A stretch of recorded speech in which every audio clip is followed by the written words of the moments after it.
ఈ దద్దమలు ఈ కాంగ్రెస్ ప్రభుత్వం చేతగానోళ్ళు చేతగాని తనం వాళ్ళు ఎక్కడ పని చేసినా ముందు ముందు అడ్డుపడి పనిని కూడా ఆపేటోళ్ళు వీళ్ళు.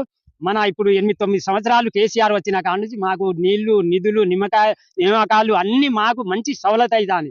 మాకు కళ్యాణ లక్ష్మి మంచిగా ఇస్తాండే, మాకు తులం బంగారం అని అనలేదు. ఆయన అన్నయ్య కొన్ని చేసిండు, అన్నయ్య చాలా చేసిండు. ఇక రైతు బంధు అనలే, ఎప్పుడు రైతు బీమా అనలే, కళ్యాణ లక్ష్మి అనలే, ఏది అని అనకున్నా కూడా సరే పేదోళ్ళు మన రాష్ట్రానికి అందరు బతకాలని ఏదో స్కీములు తెచ్చి మాకు పేదోళ్ళకు అందరికి మంచిగా సవలత చేస్తా అంటే మంచిగా చేస్తా అంటే ఈ దద్దమ్మలకు చేతగాని దద్దమ్మలకు వీళ్ళు వచ్చి సునామీ వస్తాంది, మన ఇంద్రమ రాజ్యం వస్తాంది, ఇంద్రమ రాజ్యం వచ్చేది మన రైతు బంధు బంద్ చేసేది అందుక, ఈ ఇంద్రమ రాజ్యం వచ్చింది కళ్యాణ లక్ష్మి బంద్ చేసేది అందుక, ఇది తులం బంగారం బంద్ చేసేది అందుక, ఈ మనం మళ్ళా పోతే ఈ లేడీస్లకు ఏది బస్సులకు పంపించి మాకు